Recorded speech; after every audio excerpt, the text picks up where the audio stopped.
Uh, Welcome everyone, Nick Wagner Sr. It's 8 o'clock on Sunday night, and Miracle. I noticed it's very dark a lot earlier tonight because we fell backwards last night, so it's a little bit darker than usual, I think, for everyone, and everyone's a little bit tired. But we are here, and I'm so glad to be with you. So, Miracle, I'll share a little bit about the podcast before we jump into your fascinating career journey.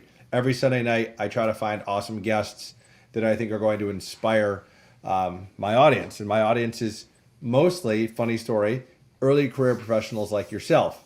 But I wanted to have you on because you've done so much in such a short amount of time that I think you're going to inspire others. And my hope is that everyone that listens to this podcast, they hear from these awesome guests and think this to themselves, wow, like if so and so did this with their career, maybe I could do that with my career. And that they come up with some ideas and what they want to do to reach their full potential in their career. So we do this live almost every Sunday. We're here on Facebook, LinkedIn, and YouTube, and then we'll take the audio and put it on all the major podcast platforms. So anyone that you know that wants to hear your awesome interview can go listen to you on Apple Podcast or Spotify or Google or wherever they listen. So Miracle Olatunji, thank you so much for joining the Full Potential Podcast. I'm thrilled to have you, and welcome to the show. Thanks so much for having me, Nick. I mentioned, Miracle, that I usually have people that are much more, I would say, tenured in their careers than yourself on the show. But we had connected on LinkedIn a few months ago, earlier this year. We had a great call, and I was just so impressed with what you've done. And you're not even graduated from college yet, right? So let's we want to make sure everyone knows that. Then I was like, I have to have you on to share because you're an entrepreneur, you're an author, you've done a lot of great things while educating yourself at Northeastern. So, why don't you just start with a little bit about like when you meet people, Miracle, how do you describe yourself? And people are like, so Miracle, what do you do? Like, do you tell them you're a student? Do you tell them you're an entrepreneur? Do you tell them you're an author? How do you describe yourself? Oh, well, thanks again for having me. I would say, first of all, great question. So, the way that I approach that question is I am pretty multidimensional. So, I talk a little bit about all the different things that I do. So, share that I'm a student at Northeastern University, and I also am an author and entrepreneur. But what's really interesting about this question of like, who are you? There's like so many ways to approach it. There's like the professional side, like you were saying, if you're at a networking event or you're at a conference and you share a little bit about your professional background. But then there's also the personal side. So I also think about how I'm creative and I'm also a sister and a friend and a daughter. So who I am is like very multifaceted. No, I love that, and I like asking that question because I often want people to answer exactly the way you did, which is your job shouldn't define who you are, and you think you kind of nailed that. So I appreciate your very very candid response. We're going to talk a lot about what you've done in your career, but I want to start with like going way back to when you were like a little kid, because I always try to start at the beginning for people. Like you're an entrepreneur now. I don't know if you set out to be an entrepreneur for uh, when you started college, but that's what you are, and you have multiple different projects that you're working on right now. So when you were a little kid, was your goal to be an entrepreneur and start your own business, or was there something else that you wanted to do when you grew up? Yeah, so funny story about that. I actually wanted to be a doctor growing up. So pretty much from whatever age, maybe 6 up until junior year of high school, I was actually pursuing the path towards becoming a doctor. And what really changed for me was a program called the Diamond Challenge that I did in high school. And through this program is where I got exposed to entrepreneurship for the first time. And I learned that entrepreneurship is a possibility and there's so many ways that you can solve problems and make a difference in the world through entrepreneurship. And that was very appealing to me. So that's kind of how I got started with entrepreneurship. And do you have? And I like to ask this because I feel with a lot of people that I've interviewed, they're influenced by family and friends on their career journey. Do you have any family or friends that are entrepreneurs that may have influenced any of your decisions? I So the first person that comes to mind is my grandma. A lot of my family is in healthcare, but my grandma, she runs her own business. So I'm very inspired by her. I love that. Yeah, and it's interesting. I feel people that have watched others be an entrepreneur and run their own business have a much better sense of what it takes because you've probably seen the things that have gone well for your grandmother, and then maybe the struggles of your grandmother, and it kind of shows you what it's really like. So I love that. So why don't you share a little bit about? You said you wanted to be a doctor. You pivoted to, not pivoted, but you all of a sudden were inspired by the world of entrepreneurship. Was the idea to go to college something that it was up to you, or was the expectation you were going to go to college? Like, what was that like in your house growing up? So, education is something that's really important to both my parents and I. So, it was kind of a mix. Like, they wanted me to go to college, and I also wanted to go to college as well. And I'm really grateful to go to a school like Northeastern because I think it's just like a really perfect fit for me. They focus a lot on what's called experiential learning. So, we Hmm. have a co op program, and you're just pretty much encouraged to try out your passions and explore different interests that you have. And I feel like that's just really, really incredible. So, Can you share with my audience what the co-op program means? Because I think it is unique to a few schools, Northeastern being one of them, but most schools, colleges, and universities don't have a co-op program. So can you just share a little bit about that? yeah, of course. So the co-op program is essentially you're working full time for a period of anywhere from 4 months to one of my friends did an eight month co-op. And during that time, you're working full time. Typically, you're taking no classes or maybe one class, and you're getting exposure to an industry or a role that you're interested in, and you're just learning as you go. Yeah, I love the opportunity to work, we get that real world experience while you're going to school. Um, it's I think for a lot of people the best way to try almost explain it is it's almost like built-in internships to your curriculum as someone going to school. So instead of maybe getting an internship over the summer, Northeastern helps you build these experiences, work experiences into your school journey. So I love that. You chose. I was obviously doing some research before this. You chose business administration with a finance concentration for your major. Tell us the logic behind that. Was that driven by your entrepreneurial experience in high school and your desire to be an entrepreneur? How did you pick business?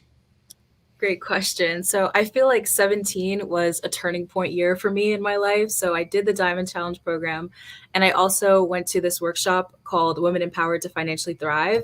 It was hosted at the local library back at home. And my mom and I went to this event and we learned all about investing and the stock market. And these were all like new concepts to me at the time. And so I just got really interested in that and started like reading more books and watching YouTube videos. And then ultimately, I declared finance as my concentration in college. Yeah, it's interesting how something like this challenge you had in high school or a class like this can really change your career trajectory and what you want to do, and almost, to your point, right? Open your eyes to things that you really had never been exposed to before. So I think that's fantastic. I want to talk about your passion for being an entrepreneur because you mentioned it started in high school with a program there. But at what point in your college experience did you realize you wanted to start something and go to school at the same time and do the co-ops that Northeastern has you do as part of the curriculum? Like, tell us about how that started and how you started your first business. Definitely. So for me, I started my first business opportunity when I was 17. So it was a few months after I had participated in the Diamond Challenge. And by the time I got to college, I was already running the business. So a key thing for me that I had to learn was time management. So for that, you mentioned I'm balancing school and co-op and everything. So I use Google Calendar to just keep track of all of my assignments and all of my meetings and appointments. So that's something that really helps me. And time management, I'm not perfect at it, but it's something that I'm constantly working on. So tell us about opportunity and what is it and what type of services do you offer with that business? For sure. So, Opportunity is a service based business. We work with individual clients one on one to do things like resume review, mock interviews, and various other career prep services. And then we also work with organizations to do workshops on various topics like wellness, diversity and inclusion, and many other topics like that. So, it's twofold. And you mentioned you started this in high school. It sounds like you're still doing it today. How is everything going? And can you share a little bit about what that was like starting a business as a high school student? For sure. So, one thing that I've learned is the art of the pivots, especially with businesses. So, when I first started, the mission has always been to help people reach their full potential. That hasn't changed, but the way that we go about that mission has changed a little bit. So, beforehand, I was very focused in high school on helping other high school students find summer programs that can help them reach their potential. But since I've started college and had some experience working in my co ops and my internships, I realized that there are other needs in the marketplace that I can address with my business. So I expanded to offer different services. And is it, I think for people listening, I think a lot of people, I think this is a common thing, Miracle, where people they might hedge and say, you know what, I'm not going to do this. I'm not going to start the business because of, I don't have time, or I'm not I'm not an expert at it, or I don't have enough money. How did you overcome a lot of that self doubt that a lot of people have to start a business at such an early age? Mm. Yeah, that's a really good question. I feel like self doubt is something that we all deal with. But one way that you can deal with self doubt is you have to kind of like counter those negative thoughts that you're having, or you have to prove yourself wrong in a sense. Like when all those negative thoughts start coming in, you have to think of solutions that can help you overcome those things. For example, you mentioned financial. Like, you might not have the resources financially to start your business, especially if you're in high school. So, one way that I overcame that was I applied to pitch competitions. There's a lot of really great pitch competitions out there for high school students and young people. So I applied to those and was able to raise funding for my business through that. So whenever you're faced with that blocker of self-doubt, just try to find solutions and ways that you can get around it if you can. Yeah, I mean, I think that's great advice. And probably the most common thing I hear from people is I talk with a lot of them about their careers and what they want to do next. And I always ask, like, well, what about working for yourself? And it amazes me how many people were like, well, I can't do that, Nick. And I'm like, well, what do you mean you can't do that? Like, have you ever tried? And a lot of people haven't. But I think there's a lot of fear that goes into doing that. So I want to ask, because I think this is an important piece of really your career experience and your educational experience. Not only are you being an entrepreneur and managing your own company, but you're also doing all these co-op experiences as part of your curriculum with Northeastern, which are not entrepreneurial experiences. They're for larger companies. So how has that been, working for yourself and then working for such a variety of different companies with your co-op experiences? Can you share a little bit about like what that's been like and the differences? Definitely. It's been a really great experience, especially to see how a lot of big companies operate and just seeing the different teams and just how cultures are within different companies. That's been really valuable to see. And something that's also really important is seeing how their different processes are and how they get things done. So, with all of my different internships and co ops, each team that I've worked on had different systems and processes that they use to achieve their goals. And that's something that I learned from working in a big company. It's very important to set goals, but not only set goals, you have to put systems and like processes in place to try to achieve those goals. And teamwork is very essential to achieve your goals. Now, I want to ask this question because I think it's important for everyone listening. And as I was previously an entrepreneur, owned multiple businesses, sold a business, and people often ask me, and I want to get your thoughts on this: can you really be innovative and entrepreneurial in a large company? My answer is yes, and I think I do it with on a daily basis. But I want to kind of get your thoughts, like as an entrepreneur working for some of these large companies in these co-op positions, how do you feel you've been able to use your innovation and your entrepreneurial experience to your advantage? Mhm. So first of all, I agree with you. I recently learned this term called intrapreneur, which is you're Hmm. essentially being an entrepreneur within your company. And to me, the way that I see entrepreneurship is you're essentially a problem solver.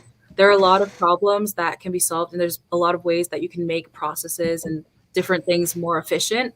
So it is possible to be an entrepreneur within a larger organization. There's a lot of opportunities to innovate. Yeah, I think and you have the opportunity to try multiple companies as part of the co-op program. You got to find a company that has that culture that embraces that really embraces, to your point, being innovative and being entrepreneurial in a large company. So I want to pivot to some of your other entrepreneurial experiences you've had, because I'm an author, you're an author. You did it at a much younger age than me, so I would love it if you could share a little bit about your book, like the name of it, where you can get it, what it's about, and what inspired you to make it. For sure. So my book is called Purpose. I have a copy of it right here. It's Purpose: How to Live and Lead with Impact is the subtitle. And the book is available on Amazon. And honestly, writing a book was something that was a childhood dream of mine. And if you would have asked me many years ago if I could actually achieve this, I would have been shocked. So I was really grateful and excited when it came out. And ultimately, I wrote this book to inspire others, and the topic of purpose is something that I've been very curious about. And it was really great to be able to talk to different people as part of this book writing process and do research and put everything together and just be able to share it with the world. That's something that means a lot to me. And I absolutely appreciate what goes into doing this because I've done it, and mine was a compilation of stories. So I didn't even write all the stories. I took others helped me, and I put everything together. What what in your experience, what was the most difficult part about writing the book for you? Whew. Well, let's see. Probably the most difficult part was just the writer's block. So sometimes opening up a Google Doc and starting a new chapter and just going blank. So with that, one of the ways that I combated that was just reading other books, watching movies, and just trying to find inspiration, talking to different people, just trying to get the creative juices flowing once again. Is writing something that like you love and you thought like I'm really good at this, I can do this, or was this more of a project you're like I'm gonna try this and see where it goes? Writing is something I love. I've always loved writing since I was little. So I've just been like writing the different poems in middle school and just different short stories. But the book was definitely my biggest writing project ever, no doubt.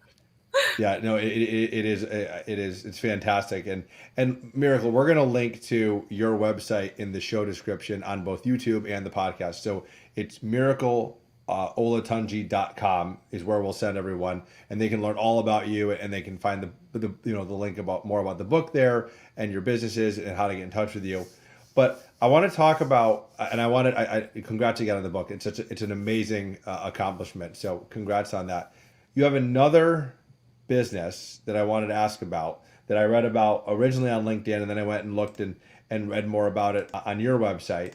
And I want to make sure I have the name right. It's called Her Wallet Media, and it's all about what I believe is finance. So, which makes sense based off your major. So, tell us about your other business, Her Wallet Media. Yes, for sure. So I started it, it's still very early stage. I started it based off of my passion for personal finance, particularly investing, and investing education, access to investing knowledge is something that is very like a big passion of mine.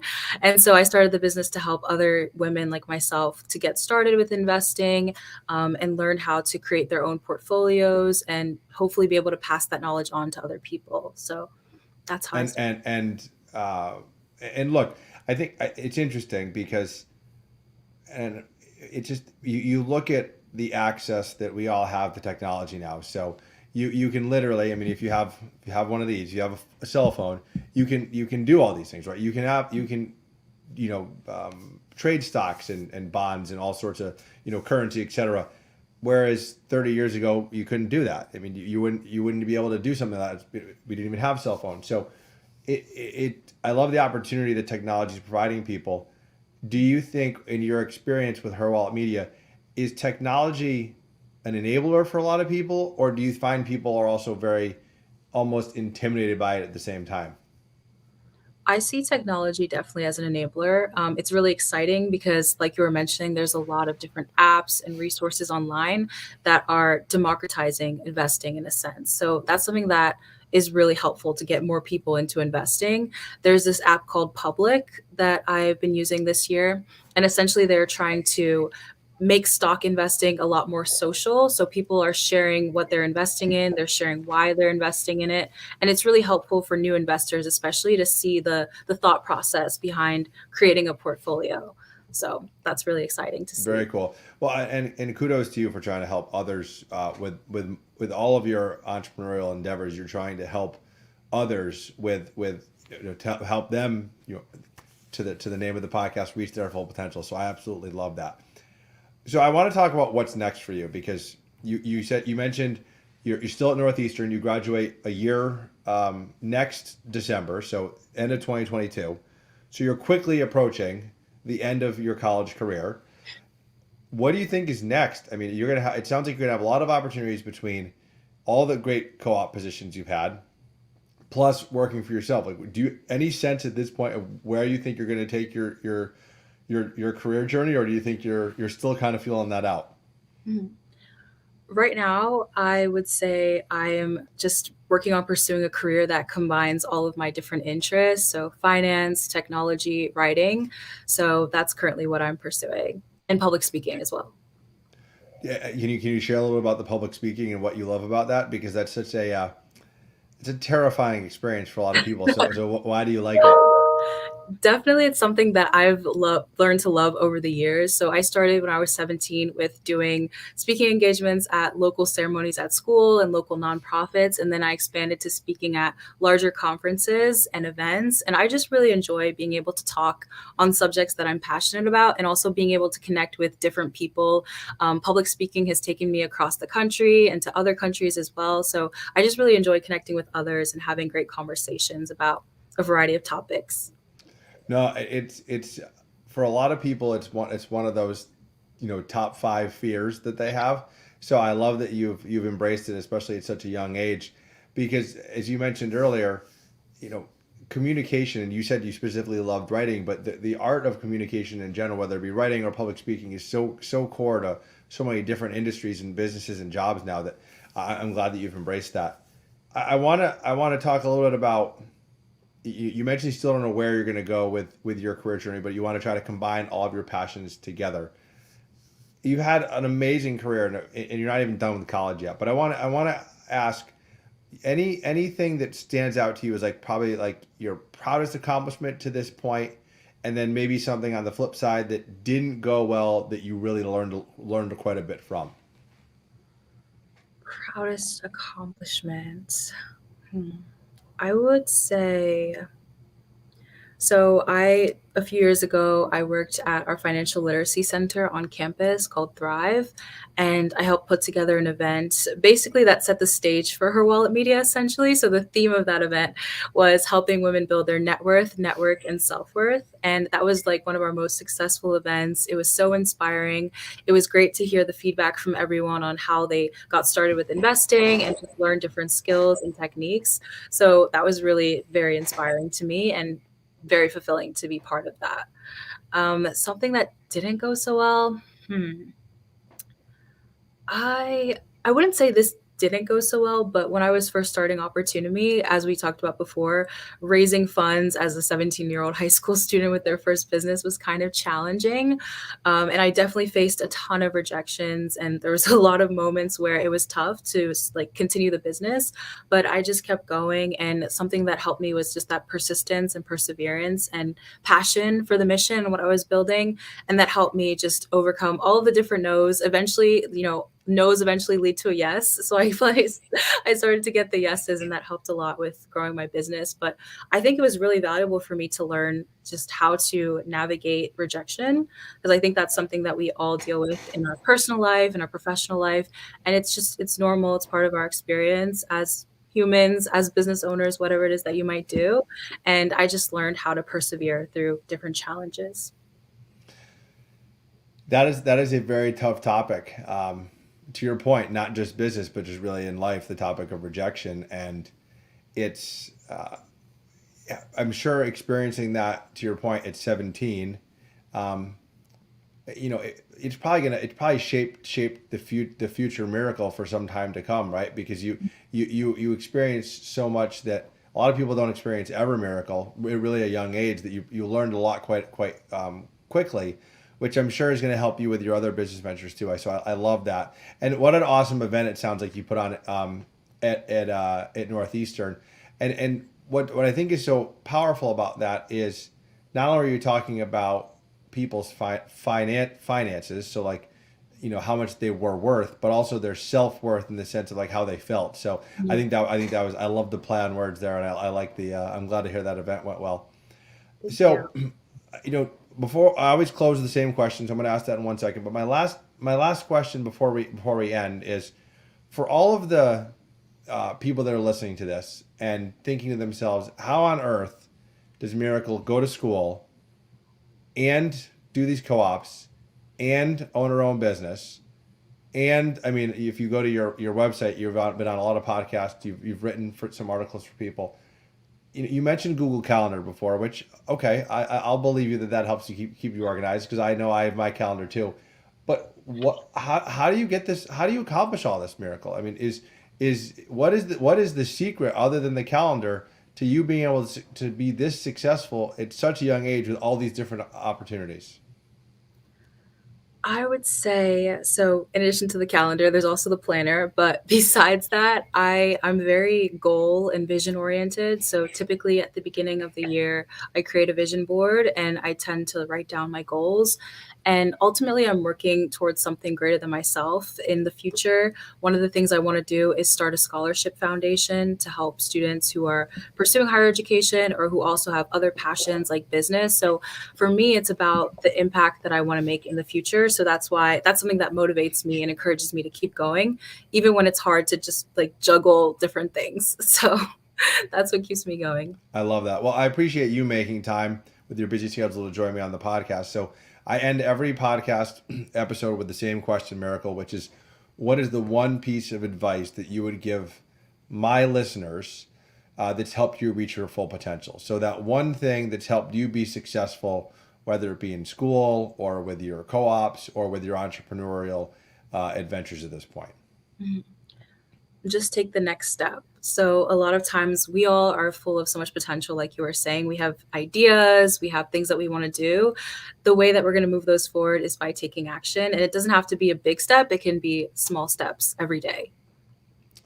That is, it's so simple yet so profound at the same time, and I love how it doesn't have to be a big step; it can even be a small step. So again, Miracle, we will link to your website, miracleolatunji.com, in the show description, so people can get in touch with you. You can also find Miracle on LinkedIn if you want to connect with her there. I know, Miracle, I'm sure someone is going to reach out to you because they want to talk to you about either your business or maybe, networking, or maybe even a possible mentor-mentee relationship. So I really appreciate you making time. Just so inspired by your story. I had to have you on to share with my audience all the great things you've done, and you haven't even graduated from school yet. So I hope we can stay in touch and hear more after you graduate and hear what great things you're going to do next. And just keep the passion and the inspiration alive. And I love how you want to help people. So thank you so much. Thanks for having me. Have a great night. You too. Bye.